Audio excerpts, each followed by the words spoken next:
All right, this is the latest update to the Liberty Blue automated balance project. What you see in front of you is the prototype CPU board. I guess that's what you want to call it.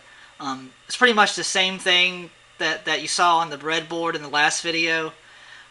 Few differences. The proto board is acting as a shield to the Adreno, which sits up here at the top of your screen.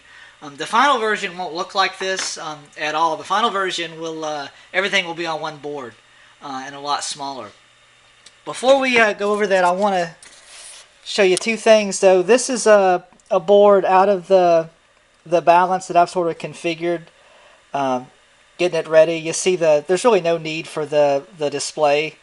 We just need the data coming off of the microcontroller here, the little black blob there.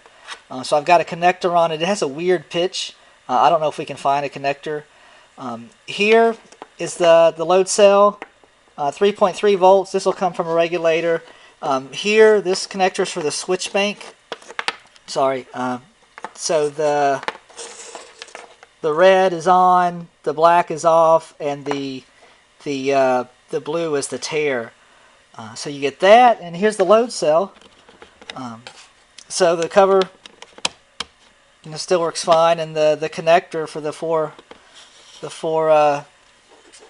wires come off the load cell. So you get all of this for $6.99. That's pretty neat considering what we can do with it. That will you'll see here in just a second. All right, CPU board. So pretty much the same.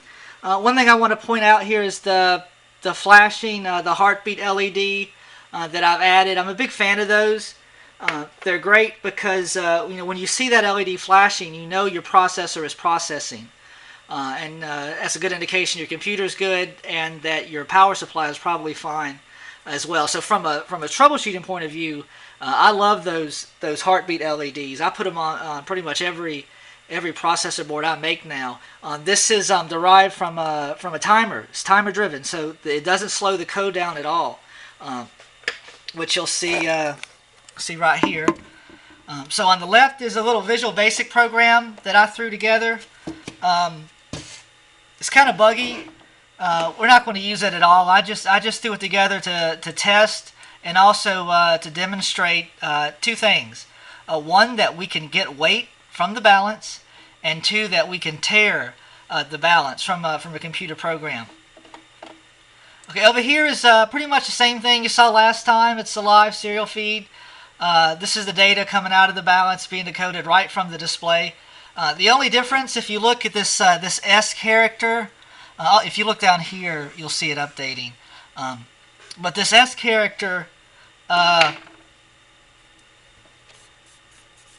S character stands for stable, and I'm basically decoding the stable signal right off the. Oh, it just went away. It'll come back. There it goes. The stable signal right off the display. That comes up when the balance is stable, and this is going to be great for Eric because, instead of doing his own code, waiting for the weights to stabilize before he takes a reading, he can just look at that character, and if the character is there, he can be confident that the weight is stable and he can take a reading. If I put my finger, I'm going to put my finger on the balance. You'll see the weight. It changes a whole lot better. The update is pretty much instantaneous now. I'm doing it a lot differently than I did before. And as you see, as the weight stabilizes, the S will come up.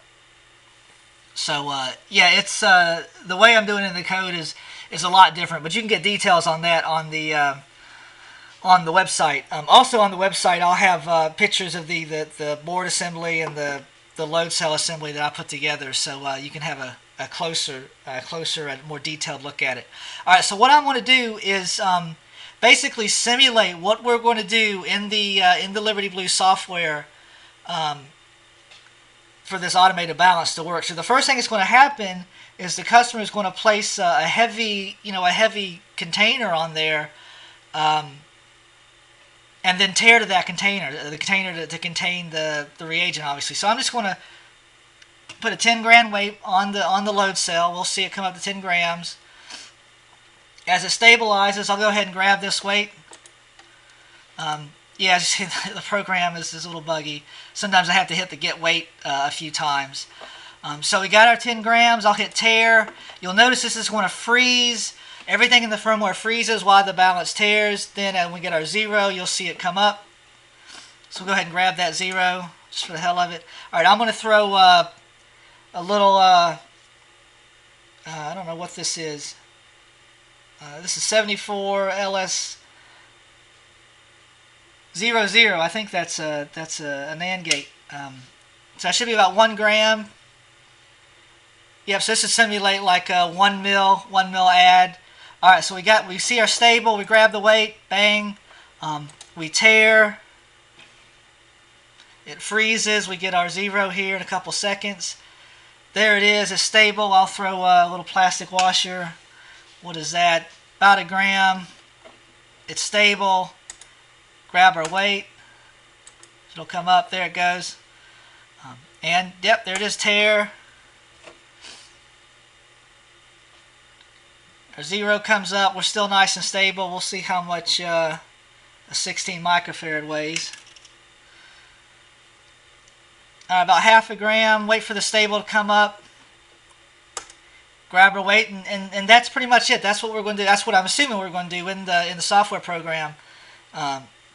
So yeah, everything is working great. One thing about this, another thing about the stable signal that we can use to our advantage. I believe when we do a reagent add, we're purging for 30 seconds, and we're doing that to get all the reagent out of the line. However, if we monitor that stable signal during the purge and we see that the weight is stable, we can rest assured. I think that, and this would require testing, but I bet you we'll find that when that signal is stable, that line is clear. So that might speed up the process a little bit instead of waiting 30 seconds every purge. So, all right, just an idea.